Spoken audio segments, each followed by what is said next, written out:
Oh my gosh, it's time for Ninja Steel. Pretty late on this, but oh well, cause a Ninja Steel. Oh, let's start this freaking show on Ninja Steel. Let's see, this is episode 17? Yeah, I think it's episode 17, if not 16, either way. And of course, normally it's episode 38 altogether. So, anyways, let's get started, shall we? So we start on the ship, and it looks like the power star that was missing actually will be used right now as a play. So, anyways, on the spaceship of the freaking aliens, excuse me, six Skull Gators. The plan is getting six Skull Gators, fusing them by magic, and using the fusion star to create a monster. And that's the plan of Tynamon. But Bundora says it will never work. And it looks like now we're establishing that the power stars can only be used and activated if it hears a voice that actually is recognized, like ranger wise. It's like, if so, then why in the world was Mick and Brody and Levi's dad able to use the power star then? Unless you're trying to say that they registered because they actually had a ranger star. As soon as they had ranger stars, then they're actually able to most likely use the other ones. Yeah, but it's kind of sucky that you decided to put that tidbit in just now. It's like, oh, let's just put that in right now. Yeah, I'm like, since when that was a rule? Since when? It's like, yeah. So no wonder they were like, oh, well, we can't use the evil power star that we secretly have. Yeah, we can't show any of that. So that makes sense of why all this time freaking Madame Odious doesn't even use the power star she secretly has that has magic in it. Okay, fine, freak it. So let's see, nice banter between the three of them. Just like, oh, it's gonna be tiny. It's like, oh, teeny weeny and stuff like that. Basically, just hinting the fact of Tynamon. His name means more than just a name. So then the first part of his plan is to actually steal a voice. So we get to go to the junkyard. In the junkyard, they're actually all in ninja gear. Mick has something to show them. A brand new power star. And I'm like, wait, how? I'm pretty sure all of the Ninja Steel, Super Ninja Steel is gone, right? I'm pretty sure all of it's gone. How were you able to make one more star? So anyways, it's actually relies on gold energy and also the newest blade that they have, the newest weapon. And it's a new mode for him. It will unlock a new mode. And it's like, wow. In the original one, he actually had to work for it. Here, it's like I see what they were talking about. The fact that they were like, oh yeah, in Power Rangers, when it comes to stuff, they don't work for it, and it's like, yeah, but in Super Sentai, they work for it, and it's like, sadly, this is one of the good examples. Let's sidestep. Kenji, he actually had some issues. It's like some freaking damn things that he had to freaking damn do. I mean, holy frick. I mean, he went from getting scratched by a werewolf, that monster dread claw or something, that dummy who's flicking toenails. Yeah, he actually scratched Kenji, and Kenji actually was turning into a werewolf, kind of. So he actually had to go to QAmon, aka Lady Odious, and Lady Odious kind of backstabbed him and gave him some evil energy, which was just making him even more evil. So then he was like, oh, well, I know an easier way to do this. All you have to do is go find a demon blade. And of course, we know it as the Superstar blade or saber, whatever. So he'd go find it, and then he actually was going to use it, and then he was able to use it as the werewolf, and it changed him, turned him back to normal, and then the blade went from a normal blade into what we call a Superstar Saber. And with that, that unlocked a new mode for him.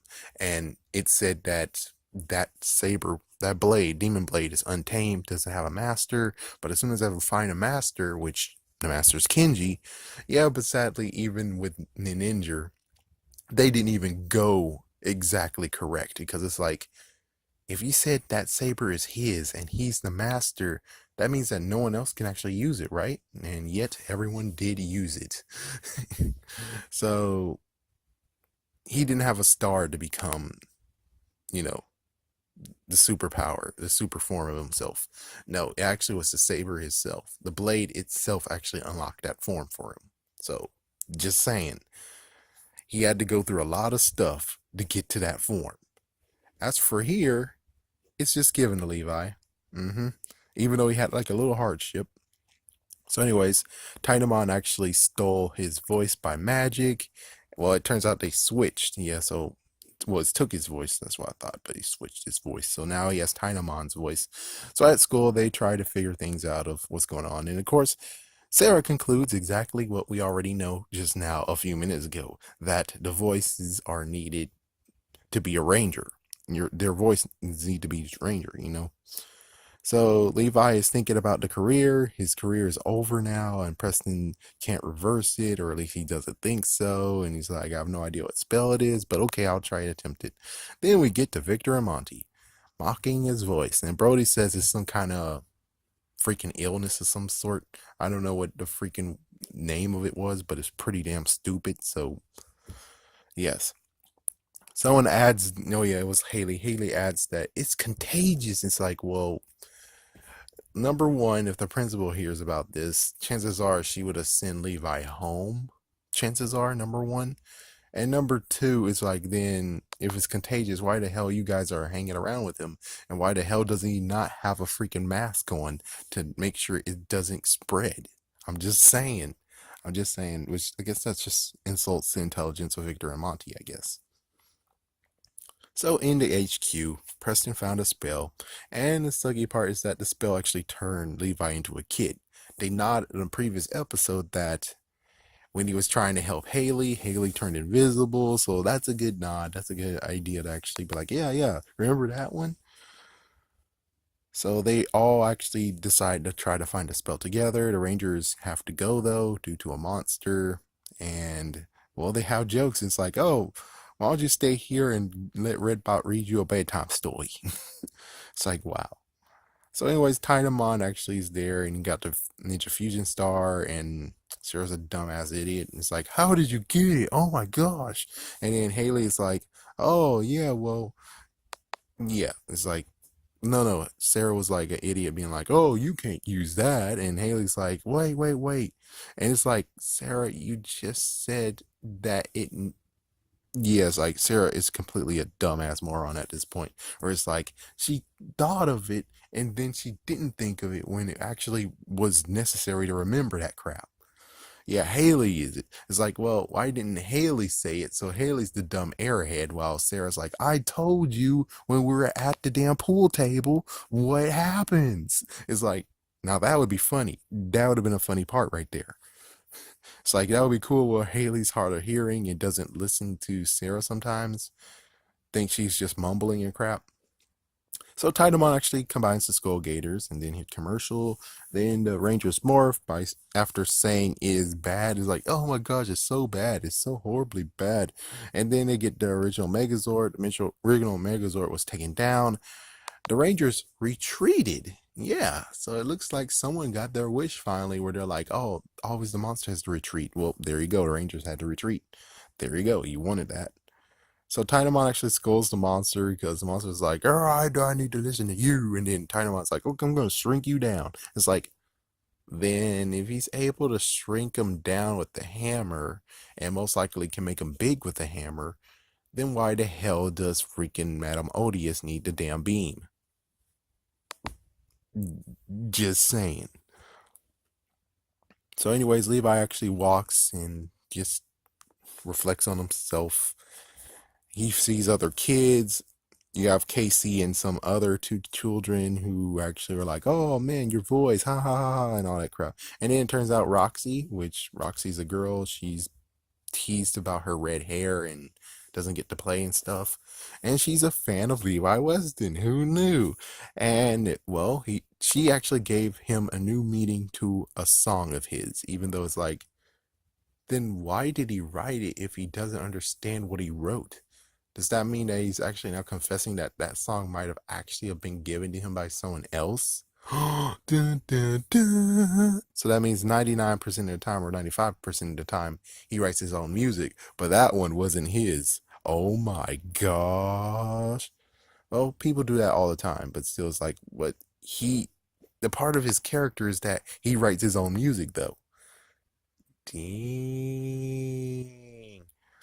Bringing Family Guy for 1 second. It's kind of like that one time where Stewie and Brian actually drove to this lady's house, the singer's house, and he was like, "What's the meaning of this song?" And she's like, "I don't really know. I just thought it was dot dot dot." And we should really ask the person who wrote the song. It's like, "Oh my gosh, you didn't write the song! Oh, how dare you!" It's like, yeah, same exact thing. Where it's like, huh. The only way how he can get that reflection is if that song wasn't his that he written. He didn't write it. It's actually someone else. It's like,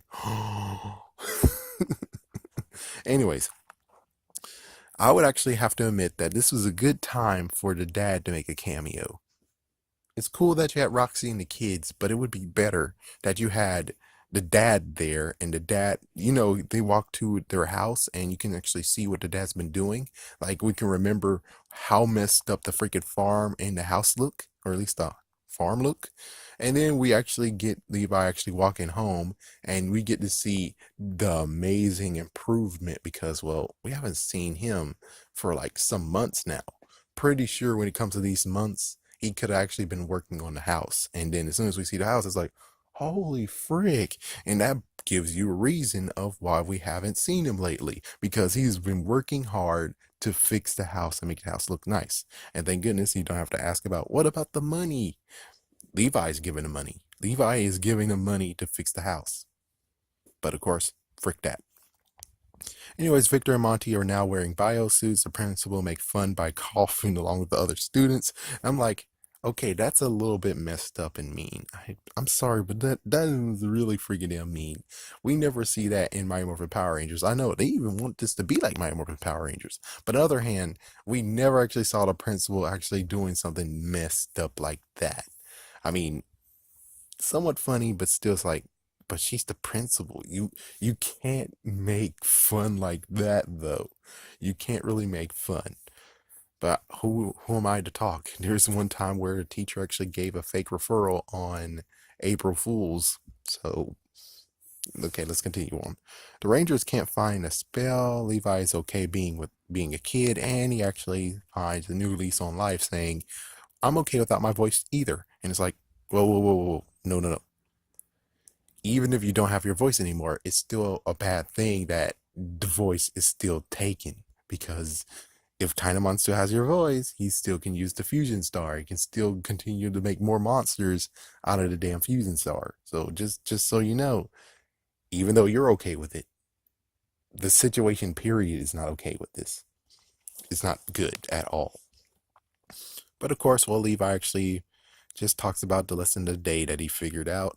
Yeah, even though we already know, because Roxy delivered it decently, she gave it a nice little tap. And then they actually were like, wham! And it's like, well, not really a wham. It's more like, it's less than a wham, but it's close to it. And it's like, yeah, you guys did a decent job delivering it. Don't need to deliver it one more time. So, anyways, the magic apparently was mixed up, and he does a separation spell, and Levi's now back to normal. Tiamon has his old voice back, and the monster is a little bit rebellious, a little bit more, been like, "Why in the world I'm gonna listen to you?" and stuff like that. And then Tiamon was like, he just did a freaking Stephen Colbert Homer Simpson part. It's like you saw that TV episode where he's like, the reason why I know you can fly that plane because one person told me you couldn't do it. And same exact thing where it's like,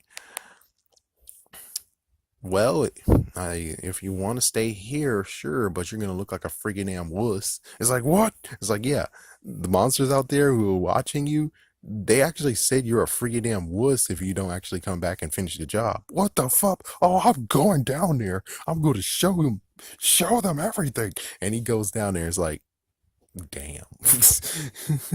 Exactly the way Stephen Colbert did.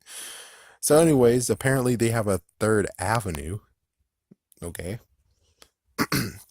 So it's time to get Levi to try his new mode, morph sequence, which was cut a little bit. Levi gets the new form, and Brody says the damn word. Oh my gosh. So the monster was defeated. Brody joins in with Lion Fire and the others. also joined in, and they knocked down Tynamon. They didn't defeat him. They knocked him down. And I'm like, well, this is a good point where you have Brax show up. As soon as they're about to strike, Brax just jump down and be like, no! And he just deflects all their powers and just and knock them all down. And then they both retreat because Tynamon actually is his manager, right? Why in the world would Brax actually just stand by while his manager is getting beaten up? Just saying. Anyways, they got their fusion star back, and Cosmo was like, "Oh man, Tynamon, you suck. You suck so bad. You suck." Yeah, so the monster got gigantified, and then the Blaze Megazord shows up. They combined with the Line Fire Megazord, and now we're having a racing sequence because, well, Ninja is like that. So it's like, yeah, it's kind of stupid, but okay, forget. And they have some new CGI where they actually shot blasters at the freaking monster. Then we get to summon the Ultra Star Blazooka by Levi, and the monster been defeated. So, anyways, Haley decided, yeah, after all this, Haley actually decided to ask him a little bit like, oh, well, how do you feel being yourself again? And then, of course, he does what I was hoping, which is he goes to Roxy. That was awesome. So you don't give her a signed CD, It would be a great idea to actually give her a signed CD that says thank you for supporting a friend or something. It's like it's more important to actually give her, a CD, that actually is very cool. Because yeah, given she might have the CD, I'm just saying to give her an autograph as well would have actually been tops and perfect. But instead, it's like, no, no, we're gonna go and play some kickball. And then Casey and the two others were like, can we join in too? And it's like, yep, sure. And she's like, sure, yeah, you can. And then we have Victor and Monty, which apparently Roxy can kick. She kicks so much, she can kick so good that it actually hit the back of Victor's head, and his hazmat suit helmet came off, and then he fell in the mud. And Monty fell in the mud too. So now they're both in the mud, and all of a sudden the sludge monster that came from Goosebumps came out. And I'm kidding, I'm kidding, I'm kidding. But yeah, we kind of would love to actually see the sludge monster just be like, like, oh my god, that would be freaking him awesome though. Yeah, but of course, since I'm rooting for another thing that Victor and Monty could do, yeah, we're not gonna do that. But that would be cool if the sludge monster actually was the first bad guy. uh, so what I think about this episode, they did it kind of a decent job. They did. But of course, like I said, if they had a dad return, who cares about Roxy and the kids? I mean, that's a good touch. But if you had the dad and dad actually talks to him, because, well, we haven't had any development with the two and the dad as soon as he returned.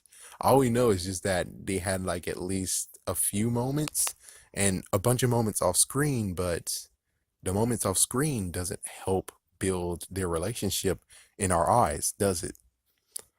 So it would have been cool to actually have the dad, just there and talking to him, giving him some guidance and stuff like that. Because, well, he missed so many years of their lives, so why not do it now?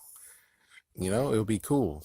And who knows, maybe they could have actually ended the sequence by actually having the dad be like, here, come on, let's play catch. Since you are a kid again, let's just play catch for a moment.